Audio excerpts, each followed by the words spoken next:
सुप्रभात विद्यार्थियों। आज जो हम पढ़ने जा रहे हैं वो है आपका अनुस्वार व चंद्र बिंदु में अंतर। बहुत से विद्यार्थी को जो है इनमें कंफ्यूजन रहता है, वो नहीं समझ पाते कि दोनों में क्या अंतर है।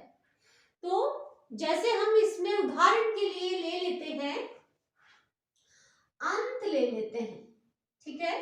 अंत को हम ऐसे भी लिख सकते हैं या फिर इसको अनुस्वार के साथ लिख सकते हैं, ऐसे भी लिख सकते हैं। तो अंत जब हम बोल रहे हैं, अंत जब आप बोल रहे हैं, तो जब हम अनुस्वार का प्रयोग कर रहे हैं तो जीभ जो है पीछे से ऊपर उठती है और पूरी वायु जो है वो नाक से बाहर आती है, ठीक है।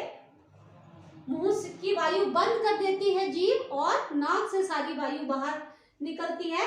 अंग, जैसे हम बोलते हैं अंग, अंग अगर हम बोल रहे हैं अंग, अब देखो जब आप इसका उच्चारण स्वयं करेंगे कि अंग जब बोला गया तो जीभ पीछे से मुंह की वायु को जो बाहर निकलनी थी उसको पूरा बंद कर देती है और पूरी वायु जो है वो नाक से बाहर निकलती है।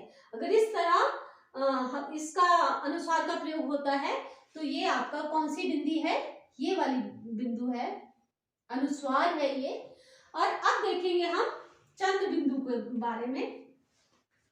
चंद्र बिंदु में क्या होता है कि हवा जो है वो नाक से भी निकलती है और मुंह से भी निकलती है। कैसे? जैसे हम ले लेते हैं अपने आप उदाहरण यहाँ पर 5। अब जैसे कि 5 आप बोलेंगे, 5, तो इसमें वायु जो है वो नाक से भी निकल रही है और मुंह से भी निकल रही है। तो इसका पता जो है आपको तभी पता लगेगा जब भी आपने लिखना है, आप पहले उसका उच्चारण करें और आप ये देखें कि वायु जो है वो नाक से भी निकल रही है, मुंह से भी निकल रही है। तो आपका कौन सा चिन्ह लगेगा? चंद्र बिंदु का चिन्ह लगेगा। 5 हो गया, ठीक है। हंस हो गया, ठीक है। चांद हो गया, ठीक है।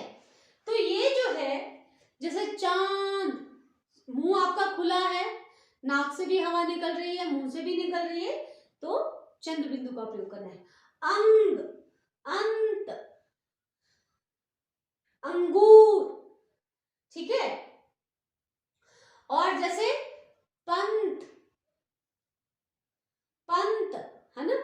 तो ये जो है आपके, इनमें जो है अनुस्वार में जीभ ऊपर लगी, मुंह की वायु को बंद किया उसने और सारी वायु जो है वो नाक से बाहर निकली, तो ये है आपका अनुस्वार। तो उम्मीद करती हूं आपको समझ आया होगा। धन्यवाद।